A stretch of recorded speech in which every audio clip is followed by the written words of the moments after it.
There are some stores that are not just stores. They are memories. They are Saturday mornings with your parents, wandering down aisles that seem to stretch on forever. They are the electric feeling of being surrounded by more toys than you could ever dream of owning. They are the place where Christmas lists were born. Toys R Us was all of that. And then it was gone. In March 2018, every single Toys R Us store in America closed its doors permanently. 800 locations. Gone. In the span of a few months, an empire that had dominated the global toy industry for over 6 decades simply ceased to exist. 33,000 people lost their jobs. The founder died just days after the announcement. And millions of people who had grown up as Toys R Us kids were left with nothing but nostalgia and confusion. How does something like that happen? How does the biggest toy retailer in the history of the world, a company once worth $12 billion, collapse so completely, so suddenly, and so finally? Today, we are going to find out.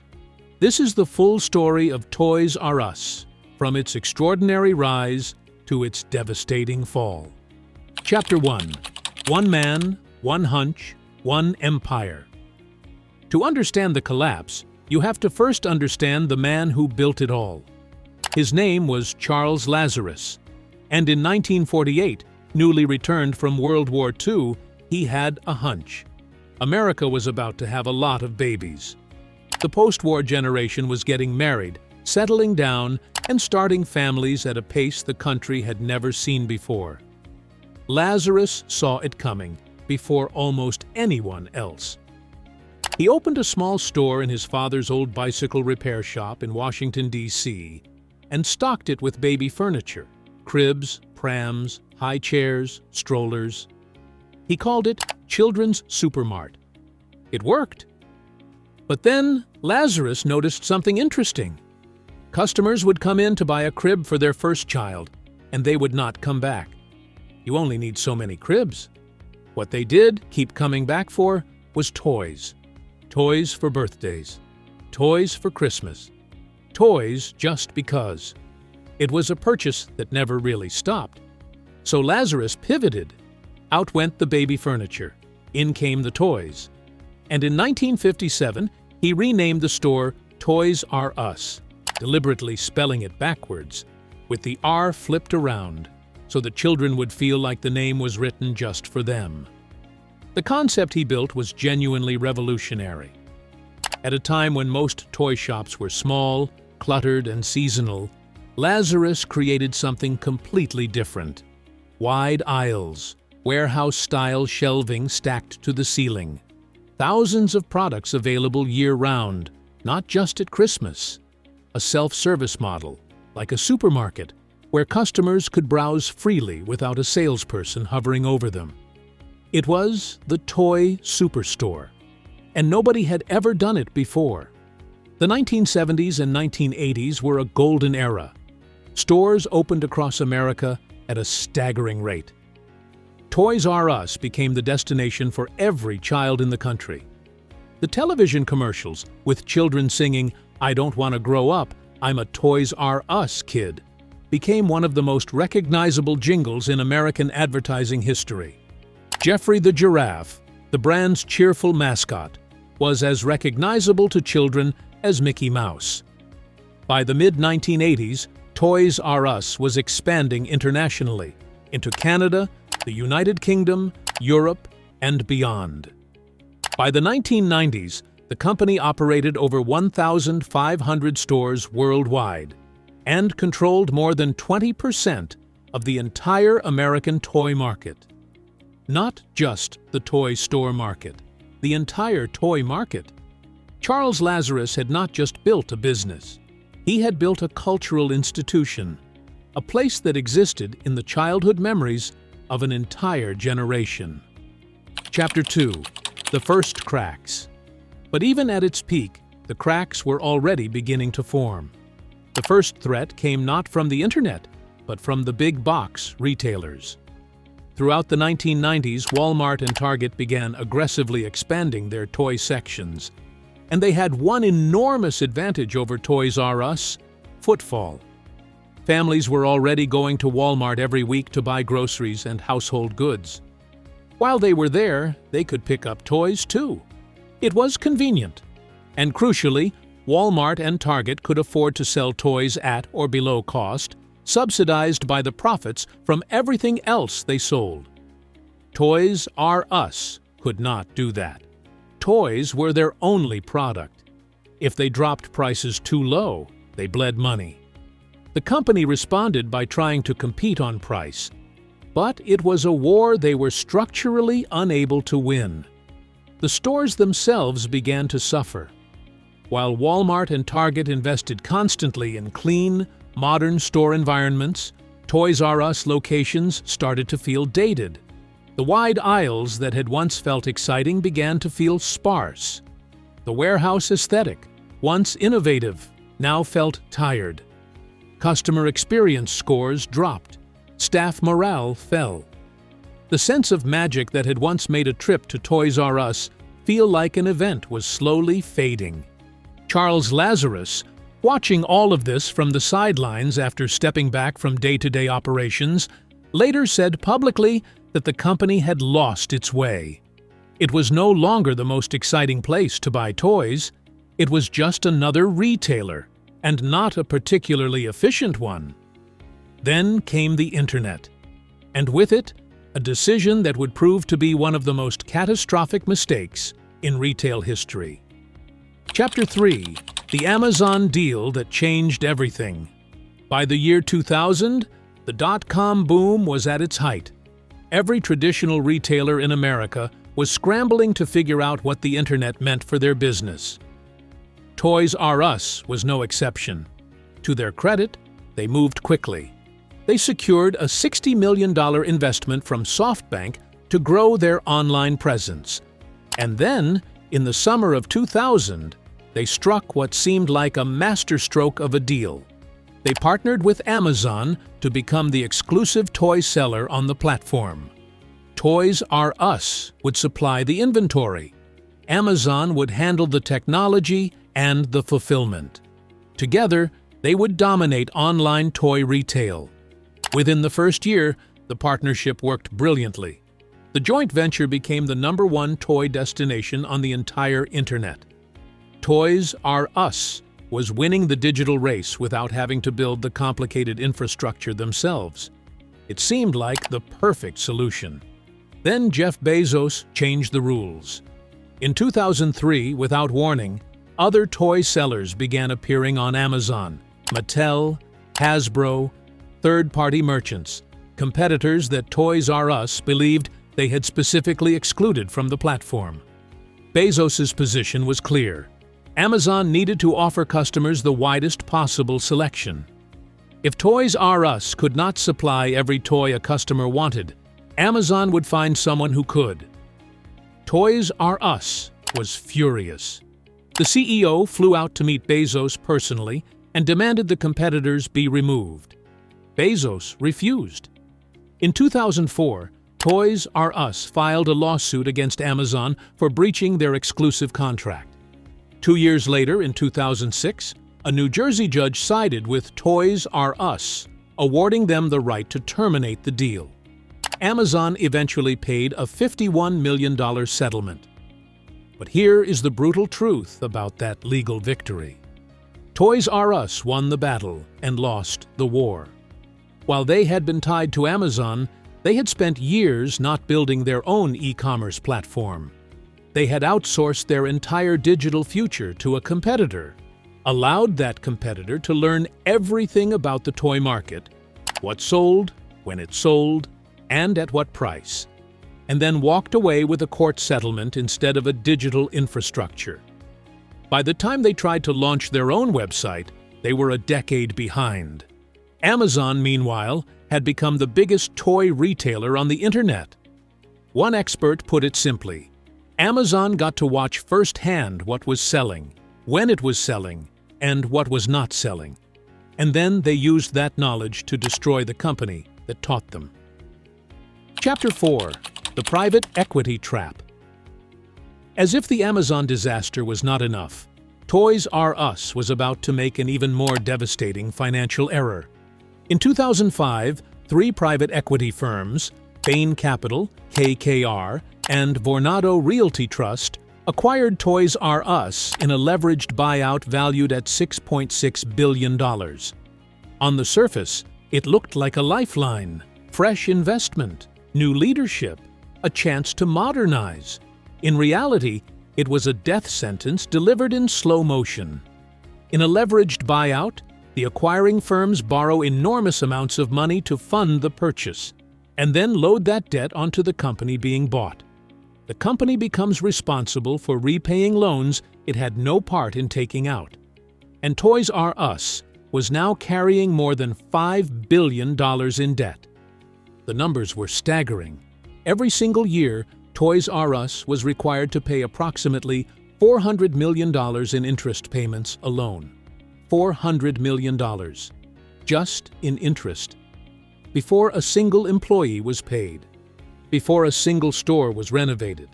Before a single dollar was invested in their crumbling e-commerce platform or their deteriorating store environments. To put that in perspective, at that level of debt, there was essentially no money left over to compete. Walmart and Target were investing hundreds of millions in price cuts, store upgrades, and digital infrastructure. Amazon was building one of the most powerful logistics networks in human history. And Toys R Us was spending $400 million a year just to stand still. Leadership came and went in rapid succession. Multiple CEOs cycled through in the years following the buyout, each one unable to find a solution to a financial structure that made meaningful investment essentially impossible. The stores continued to deteriorate. The website remained broken and frustrating to use. Customers continued to drift away. The private equity firms, it is worth noting, did not suffer. They collected management fees and dividends throughout the years of decline. When the company eventually collapsed, the investors walked away with millions in profits. The 33,000 employees who lost their jobs were considerably less fortunate. Chapter 5. The Final Years. By the mid-2000s, Toys R Us was running out of time. The company was still selling toys. In fact, it was still moving approximately 20% of all toys sold in America, which is a remarkable figure for a business supposedly in terminal decline. But revenue and profit are two different things, and with $5 billion in debt hanging over them, the revenue they were generating was simply not enough to service the loans, invest in the business, and generate any meaningful returns. The holiday season of 2017 proved to be the decisive moment. Christmas is everything for a toy retailer. It is the quarter that can make up for months of weak performance. And in 2017, Toys R Us had a disastrous holiday season. Customers who might have considered returning to the stores instead went to Amazon, where prices were lower, selection was larger, and delivery was free for Prime members. They went to Walmart and Target, where toy sections had been dramatically expanded and prices aggressively cut.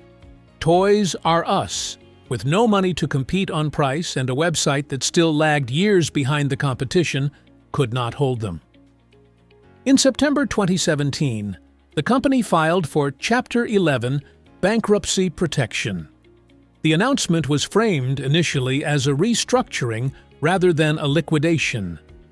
Management expressed cautious optimism that by shedding debt and closing underperforming stores, the company could emerge leaner and more competitive.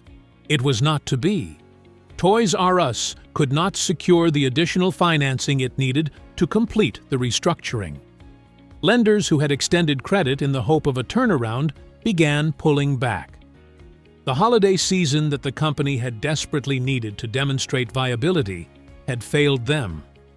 And in March 2018, the announcement came that everyone had feared, but few had truly believed was possible. All United States stores would close permanently. 800 locations. The liquidation sales began, those bittersweet, chaotic events where families crowded into stores one last time to pick over the discounted remains of a childhood institution. By June 2018, it was over. Every Toys R Us in America was gone. Charles Lazarus, who had built the empire from a single bicycle repair shop in Washington, D.C., died on March 22, 2018, just 6 days after the liquidation announcement. He was 94 years old. He had lived long enough to watch everything he built disappear. Chapter 6: What Really Killed Toys R Us. It is tempting to blame Amazon, and Amazon certainly played a role. But the full story is considerably more complicated and considerably more instructive. The truth is that Toys R Us was killed by a combination of factors, and understanding all of them matters. The Amazon deal was a catastrophic strategic error, but it was an error rooted in a failure to understand what the Internet would become. When Toys R Us signed that agreement in 2000, Amazon was still a relatively small online bookstore that had recently expanded into electronics and toys. The idea that it would become the dominant force in all of retail within 15 years was not obvious. The mistake was not the deal itself. The mistake was failing to build their own platform while they still had the time and the resources to do so. The private equity buyout was perhaps the most directly damaging factor. The $5 billion debt burden was simply incompatible with competing in a rapidly changing retail environment. Modernizing stores costs money. Building e-commerce platforms costs money. Competing on price costs money. Toys R Us had almost none of those resources available because every dollar of profit was being consumed by interest payments.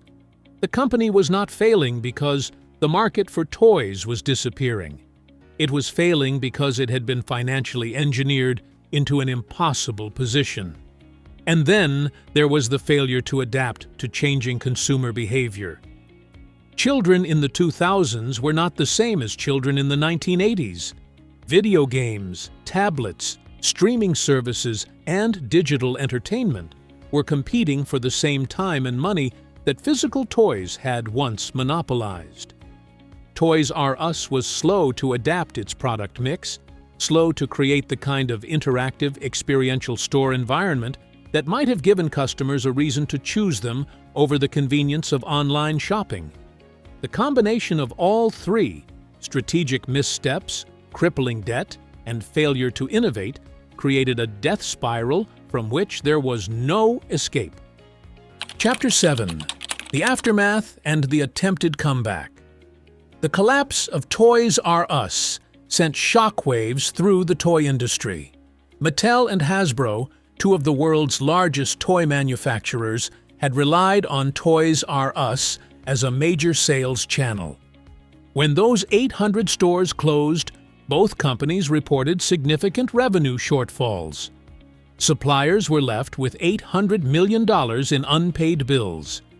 The ripple effects of the collapse spread throughout the entire industry. But the story did not entirely end in 2018.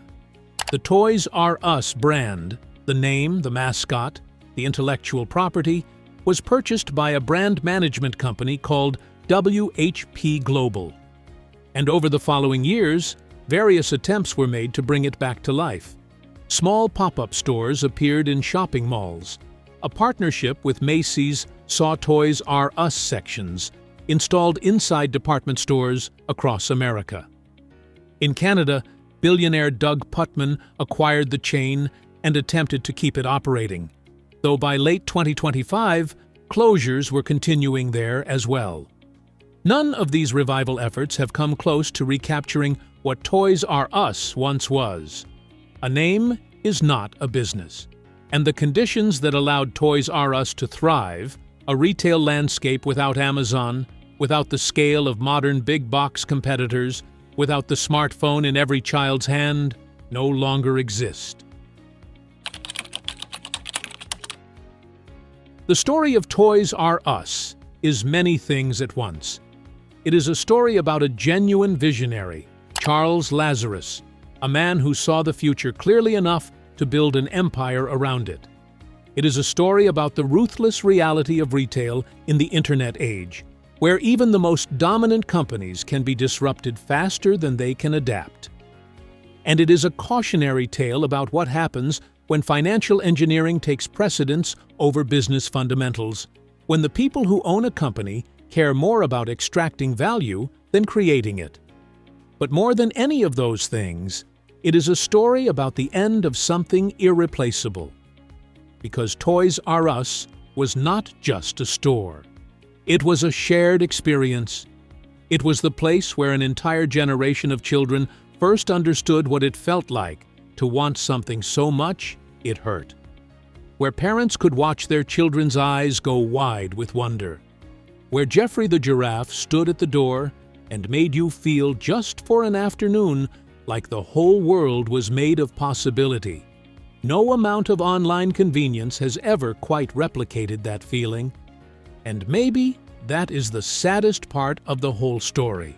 Not the debt, not the bad deals, not the bankruptcy, but the fact that once something like that is gone, it does not really come back. If you enjoyed this video, hit subscribe for more stories like this, and we will see you in the next one.